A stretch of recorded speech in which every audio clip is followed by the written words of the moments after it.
एक नैसर्गिक संख्या. नैसर्गिक संख्या यांची सुरुवात 1 या अंकापासून होते व पुढे 2, 3, 4, 5 व असंख्य.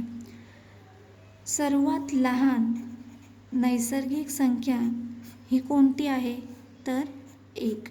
व सर्वात मोठी नैसर्गिक संख्या कोणती आहे हे आपल्याला सांगता येत नाही, कारण की संख्या या अनंत आहेत. लक्षात आलं का? नैसर्गिक संख्या कोणती तर नैसर्गिक संख्यांची सुरुवात ही 1 पासून होते व पुढे 2, 3, 4, 5 व असंख्य. सर्वात लहान नैसर्गिक संख्या ही 1 व सर्वात मोठी नैसर्गिक संख्या कोणती ते आपल्याला सांगता येत नाही. दुसरं तुम्ही पाहिलात पूर्ण संख्या.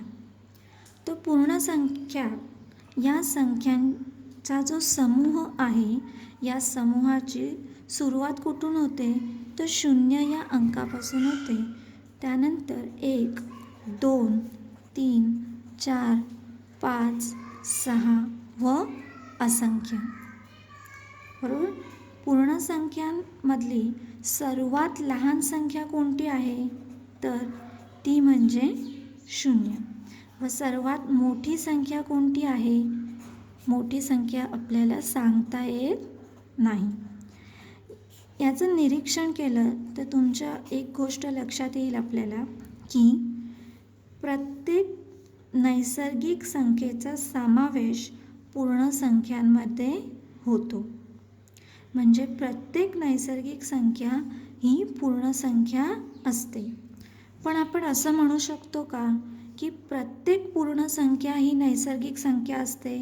नाही, आपण असं म्हणू शकत नाही, कारण की पूर्ण संख्या यांच्यामध्ये शून्याचा देखील समावेश होतो.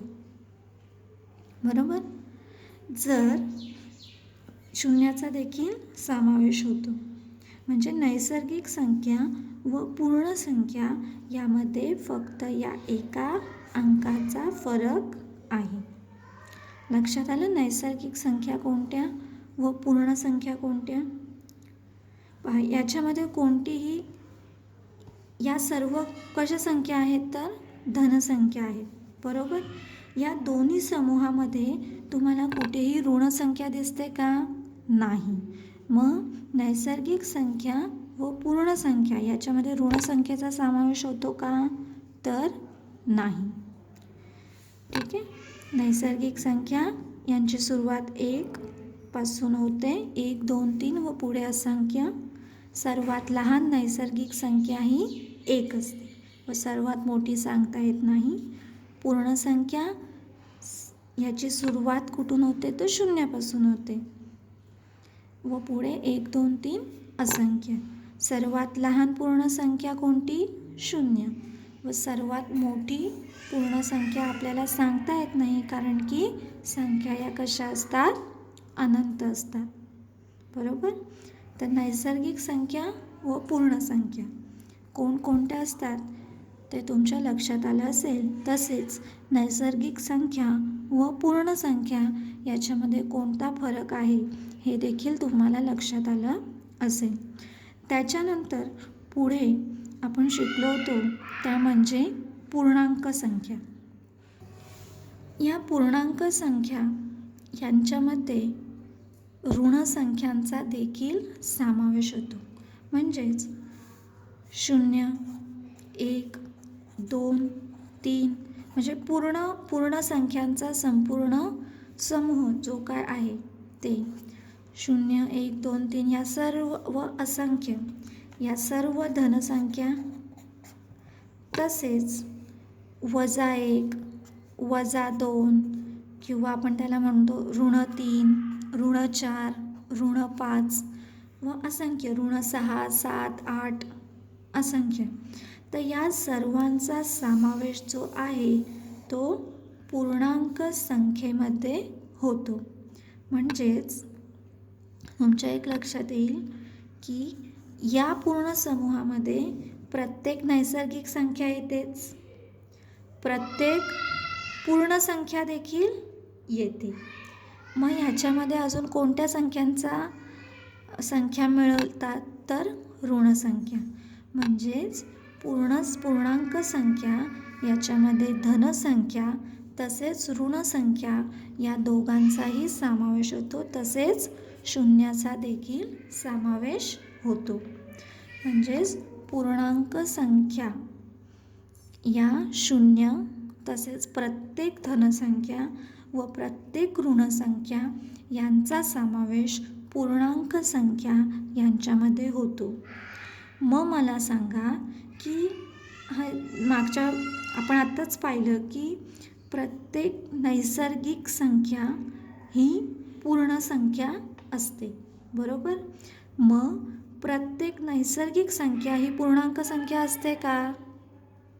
तर हो, प्रत्येक नैसर्गिक संख्या ही पूर्णांक संख्या असते. प्रत्येक पूर्ण संख्या ही पूर्णांक संख्या असू शकते का? हो, कारण पूर्णांक संख्येमध्ये शून्याचा देखील समावेश होतो. म्हणजे प्रत्येक पूर्ण संख्या ही पूर्णांक संख्या असू शकते. मग आता मला सांगा, प्रत्येक पूर्णांक संख्या ही नैसर्गिक संख्या असू शकते का? नाही, प्रत्येक पूर्णांक संख्या ही नैसर्गिक संख्या असू शकत नाही. कारण की पूर्णांक संख्यांमध्ये शून्याचा तसेच ऋण संख्यांचा देखील समावेश होतो. त्यामुळे प्रत्येक नैसर्गिक संख्या ही पूर्णांक संख्या असू शकत नाही. तसेच प्रत्येक पूर्णांक संख्या ही पूर्ण संख्या असू शकते का? त्याचं उत्तर देखील नाही. कारण पूर्णांक संख्यांमध्ये ऋण संख्यांचा समावेश होतो. पूर्ण संख्यांमध्ये ऋण संख्यांचा समावेश होतो का? नाही. त्यामुळे प्रत्येक पूर्णांक संख्या ही पूर्ण संख्या असू शकत नाही. आता आपल्याला तिन्ही संख्यांमधला फरक कळला असेल. नैसर्गिक संख्यांमध्ये बाकी ज्या संख्या आहेत, पूर्ण संख्या व पूर्णांक संख्या, त्याच्यामध्ये शून्य आहे, ऋण संख्या आहे, जे नैसर्गिक संख्यांमध्ये नसतात, बरोबर. त्यानंतर पूर्ण संख्येमध्ये काय फरक आहे? तर पूर्ण संख्येमध्ये ऋण संख्या नसतात. पूर्ण संख्यांमध्ये फक्त धनसंख्या असतात. शून्यापासून सुरुवात होते. व पूर्णांक संख्या ज्या आहेत त्याच्यामध्ये दोन्ही संख्यांचा समावेश होतो. धनसंख्या तसेच ऋण संख्या या दोन्ही संख्यांचा समावेश जो आहे तो पूर्णांक संख्यांमध्ये होतो. आता मी तुम्हाला काही उदाहरण देते. तो समूह कोणत्या संख्या समूहांचा असू शकतो ते मला तुम्ही सांगा, ठीक आहे. आता हा समूह आहे, याच्यामध्ये मी लिहिते आहे 144 वजा 54 101 0 वजा 63 1100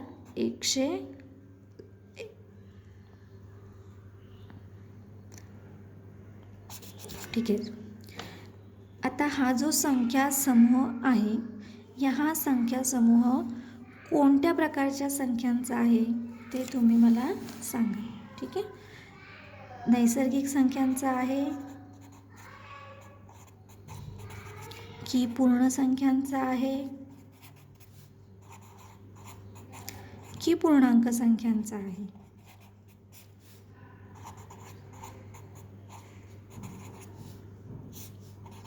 ठीक आहे. आता आपण सर्वप्रथम पाहूया नैसर्गिक संख्या. आपण शिकलेलो आहोत की नैसर्गिक संख्येची सुरुवात कुठून होते? 1 या अंकापासून होते व पुढे अनंत. म्हणजे त्याच्यामध्ये शून्य येतो का? तर नाही. याच्यामध्ये ऋण संख्या येतात का? तर नाही.